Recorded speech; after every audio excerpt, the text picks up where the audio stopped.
So this is part 2 of a 3-part series called, what is it called? Well, today it's called I Love Myself So Much. And last week we talked about For the Love of God.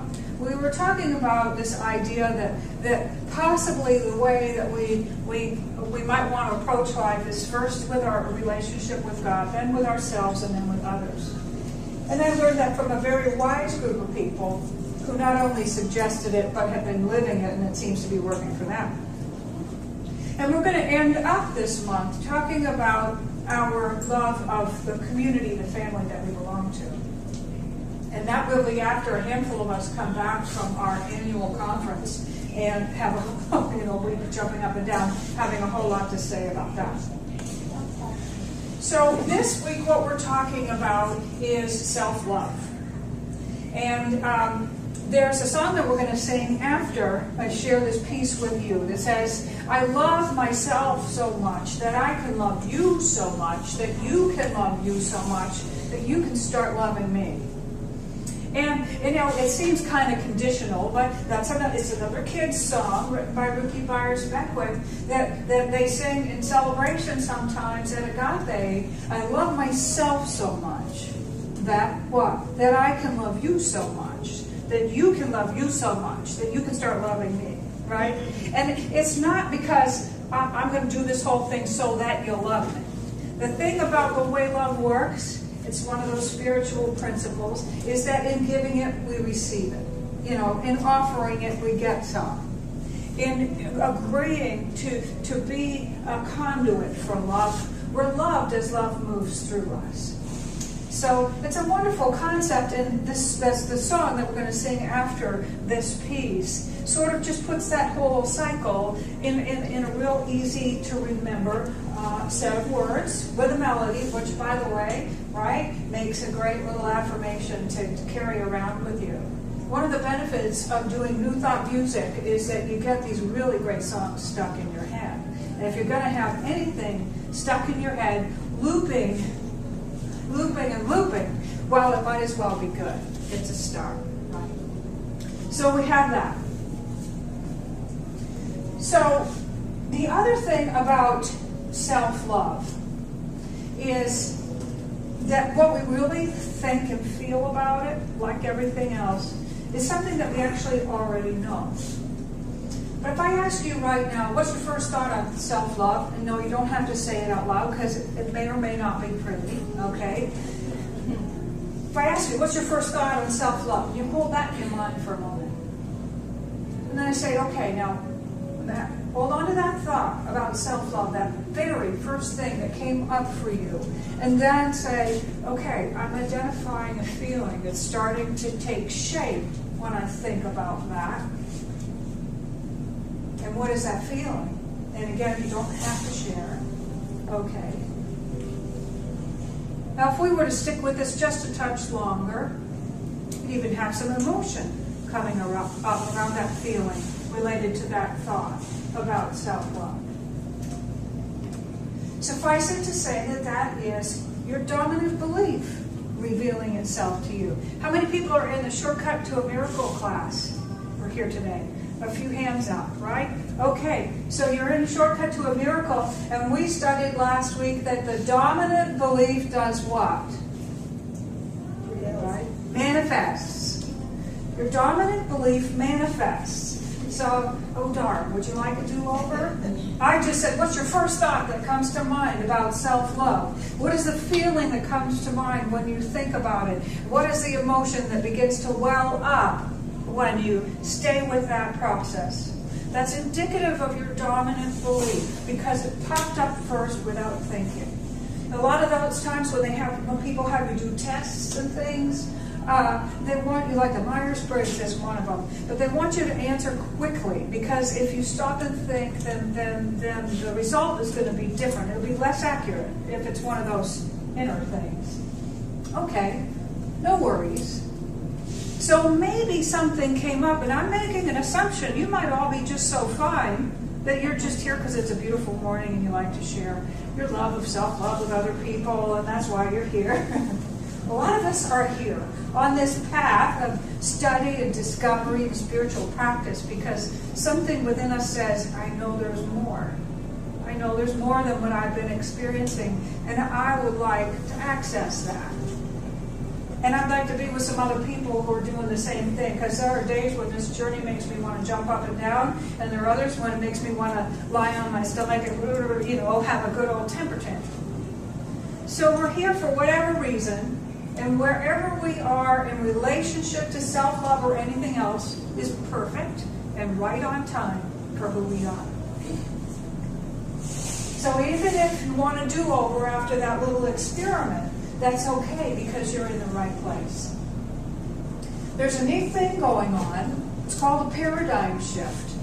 And many of us have been reading about it and hearing that it was forecast and on the way and happening and wondering how long does one of these take? And well, thankfully, it doesn't happen all at once or we might not survive it, right?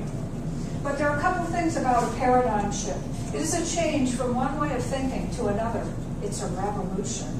It's a transformation, a metamorphosis. So, included in this paradigm shift, this new way of thinking about things, is how we think about self-love.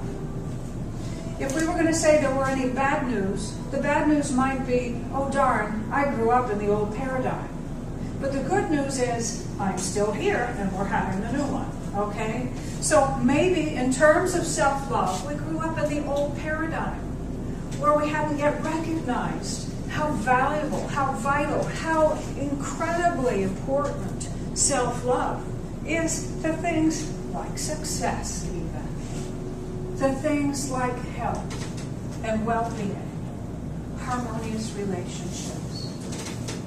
Do you know that self-love is also important in other ways that we didn't initially recognize the value of? And we'll get to those in a moment. So like I said, even if you answered that question internally and went, so the first thing that popped into my mind about self-love is, I don't do that very well. I wish I could do better in that area. Or, oh my God, I don't want to talk about it. Whatever it is, if there's any area in your relationship with yourself where you'd like to have an improvement, you're in the right place, and it's absolutely the right time. So, okay, so maybe if we look back into our history, we will say that we were lovingly and carefully raised by people who knew what they knew about self-love, and there's more that we've discovered since then, and shucks. Okay. You can still go out and find new models. You can find new demonstrations. You can find new examples. A lot of times we talk about how you can make a list of the people that you admire, and they can even be fictional characters. It doesn't matter. If you have a favorite fictional character who's really good at taking care of him or herself, by all means, let yourself be inspired by that person. For a long time, I was a fan of, now I can't think of her name.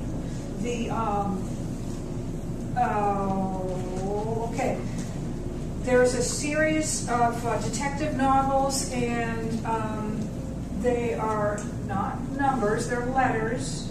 So not Janet Ivanovich, but the other one. Anybody? Yes, okay. Well, there's a female detective in that series, and I just dig her.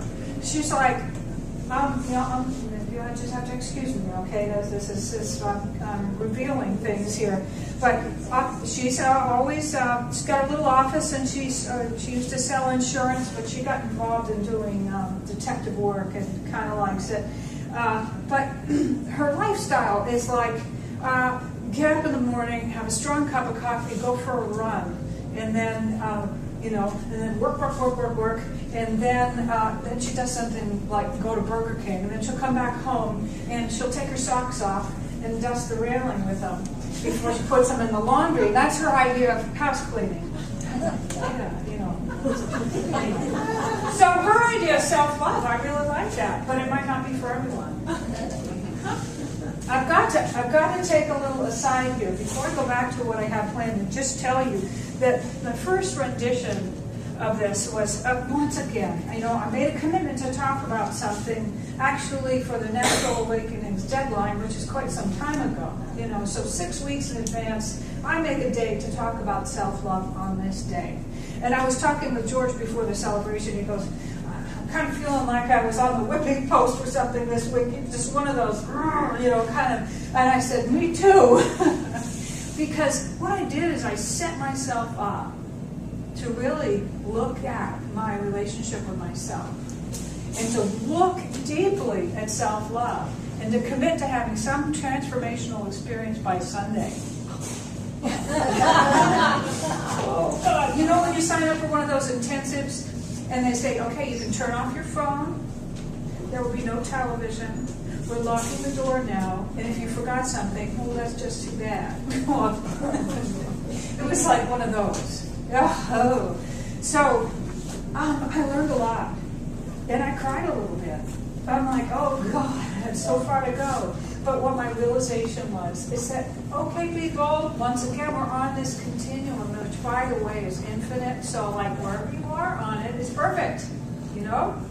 It's perfect. It really is. It really is. So, if you really want to grow, make a commitment to teach about something, and then hold on to your head. Okay. So, this concept of self-love.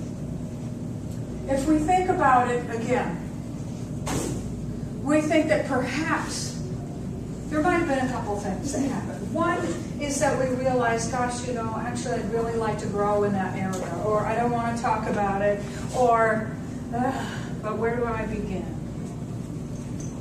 We may have some hopes in that area that are sort of saying now might be a good time to dust them off. We might have some fears in that area, which just got outed because we're here talking about it. In either case, we're in the presence of other people who are doing the same thing. So the good news is we're not alone, right? What would be some examples of how we might miss the mark in loving ourselves? I'm going to speak in generalities because it's a lot nicer that way. And that allows you to just be with this stuff as to where you are right now. But some generalities about how we might show up with regard to this self-love concept I've spoken of before. They might be postponement. They might be minimization. They might be conversion to aversion. I just made that term up in the last couple of days, where we convert our desire for something into a belief that we're really not into it because it's easier. And then there's denial. Well, we'll just push it down. We'll just pretend we don't want that thing. We'll pretend we don't need it. We pretend we don't feel it. So those are the generalities. Here are a couple ways that falling short on self-love might be showing up in your life today. I'll tell you mine. I have still managed to put it on my Google Calendar, which reminds me on my smartphone and my computer that I have a date with myself 6 days a week to go stop what I'm doing and ride my bike and go to the gym. Because I like that. In fact, I love it. That is one of my ways that I really feel self-love. It meets my need for play, and it meets my need for being whatever, an irresponsible teenager maybe, I don't know. But I love it. So, and sometimes when those reminders come, I'm like, nope, life is way too serious. I can't do that right now. But it's an accountability factor. It keeps telling me every day, you promised. You said you would. And so it's really holding me accountable to an agreement I made with myself, which is very interesting. So, however, maybe some of you do this. If I have not yet been able to release to say no to some other things and some other people and some other opportunities, because it's an infinite universe, right? What I might do, and I have done this, is just see if I can ride faster. I had my headset on, and I was having a full conversation with Jackie one day, and I hit a curb, you know? I mean, it's only this high, but I wasn't going very fast, and my tires weren't really inflated, and suddenly I swerved out into oncoming traffic, and I just said, shit. And I got back on course, kept talking to Jackie, and didn't get hit by a car. But that's not exactly the reason for going for the bike ride, or if we're talking to a dear friend, right? So both of them were just a wee bit compromised. Another one that I have done, I've managed to get all of the muscle groups into my workout, right? And what I've managed to do now is to get biceps, triceps, quads, you know what I mean, inner, outer, upper, lower, core, everything into, I got it in about 30 minutes. No, I can do this in less time, 20. I left the gym the other day, I had done every muscle group in 10, 12, 13 minutes or something. And I thought, you better watch it. Because the next step, I won't even say it. But you can do something to the point of riding your bike into oncoming traffic or creating an injury and definitely having taken the joy out of it. So this is not about getting more efficient to the point where you can say, I did it all and I didn't enjoy it. That's not self-love. That is multitasking. And there are people who have been in heinous accidents who now go around the world talking about why we don't need to do that. One thing at a time. What would a Buddhist monk say? Perhaps do one thing completely and fully and be with the experience of it. Washing the dishes. Now see, I'm kind of laughing. I'm so blessed because what I do is I love myself so much I let the dishes pile up. I love myself so much I let the laundry pile up. I love myself so much I let the refrigerator and the cabinets empty out. But I went for my ride, and I'm busting through my own paradigms here because the truth is we don't live in an either-or universe. We don't really live in a world that says either you can love yourself or do well at your job. Either you can love yourself or be a good partner, or a good son or daughter, or father or mother, or sister, or friend, or employee. That's the paradigm that's dissolving. That's the one that's not real. That's the one that's not working. What is working is that through all of this bumbling, we're discovering that when we can say no, we're really saying yes. I know I shared a song with Jackie that I haven't learned yet from Karen Drucker, called N-O is my new yes. Because here's what I think, and this is not what I have prepared, but it's what's up right now. Is that this choice to love ourselves comes right up against another big chunk, a big boulder in the road from the old paradigm that says that we've got to obey and love and impress and show up for everyone else first. And that somehow that is the order of things. It's only the order of disease. It's the order of depression. It's the order of destruction. It's the order of all kinds of things that are not life-affirming at all. Whether you're getting your news by the radio, television, magazine, or just hearsay, whether you're getting your information from watching films or documentaries or reading books or just moving about, can you imagine if those people out there got just a little bit more of an idea about self-love, how the world would change? When we love ourselves, we treat ourselves better. And when we love ourselves, we treat one another with more care. And when we love ourselves, we see the world differently. When we love ourselves, we make different choices. I'm going to close with this chart that's on our next slide here. Anybody ever done one of these? Have you ever been in a coaching session or a workshop or a class, and you get this wheel? They're all a little different, but they're all very similar too. Some of them have numbers rating from 1 to 10. In the center is 1 and 10 is on the outside. And you rate yourself in each area, depending on how you're doing in that part of your life, right? Most of us end up with this really strange looking shape that is not round, won't roll, and it's just all uneven all over the place. Now on the one hand, you could say, well, that's okay, because my specialty is this one area. I'm really great in finances. That's how I make my living. I'm excellent. But I've got to ask someone else to help me with the other things. That's okay. Our life journey is about discovering who we are, why we came here to be and to express, and we're not all the same. But this is very interesting, because if you look at this, and if you were to fill out a chart similar to this, and fill in the pie based on whether you have a lot or a little emphasis in that area, you discover the areas where your strengths aren't. And it's possible that where your strengths aren't is not because you don't have any talent or skill in that area.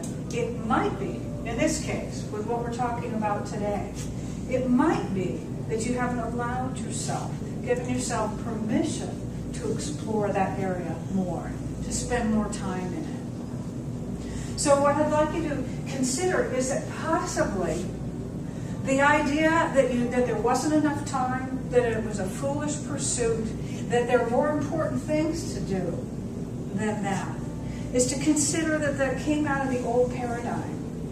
And you're still here, and we're in the new one now. We're in the new one where even the Dr. Oz, Dr. Phil, all of the TV, we got TV doctors.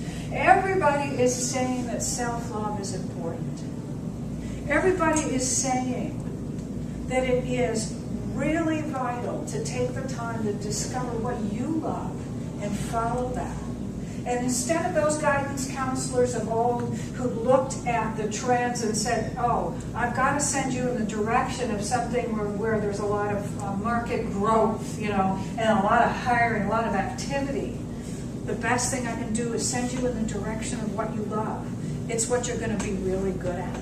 It's what you'll be able to do joyfully and excellently. It's the thing that will yield the greatest amount of success and health and harmony. Can you imagine? The funny thing is that this makes way more sense than putting ourselves on the shelf in the name of getting a job done or checking off everything on that list. And it's almost like Spirit, Creator, the Absolute, the all that is, however you choose to refer to that higher power, is saying that love is legislated. It really isn't, though, because we're free. So it's up to us to make that choice.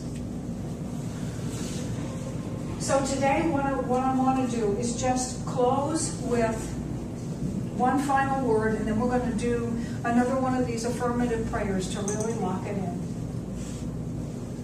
In A Course in Miracles, one of the core teachings there says that everything that we do is either an expression of love or a cry for love. So when you look at your relationship with yourself and ask for a quick answer, which will be the truest one, am I loving myself or am I asking for love in this moment? You'll get your answer. It will be correct. And then you get to choose what to do after that. I know that we have Lynn Kumlenik joining us at the end of the month with another one of her trainings. And she would say, practice some self-empathy in that moment. Start there. Tell yourself, they're there. It's going to be all right. And then decide what to do next. You're right on time. So I'm going to close us with a prayer just to lock in these wonderful ideas and to help us into this new paradigm together. I speak my word in recognition of the presence of love, knowing that love is all there is. knowing that God is love, that love is God, that love is good, that God is good. And that we are made by God in its image and likeness out of itself, and there's nothing else. There's nothing else that we can be or do or have or experience but this love. It is all. It has all. It offers all. And it is forever present, eternal, inexhaustible, available to each and every one of us. It is nearer than our breathing, closer than hands and feet, closer than our neck vein. It is right here in the heart of each and every one of us. Awaiting our openness, awaiting our yes, awaiting our receptivity. That we may receive all of the gifts that love has to offer, always has, and always will. And so I speak my word in recognition of the truth that we are each wired for love, that love is present within us, and that everything that we need to know in every moment is right there for our recognition. In gratitude for this and all of the beautiful ways that love responds to our responding to it, I give thanks. I know it is good. I know it is present. And I know it is here for each and every one of us. In that gratitude, I simply release my word. I know that it is already done. And together we say, and so it is.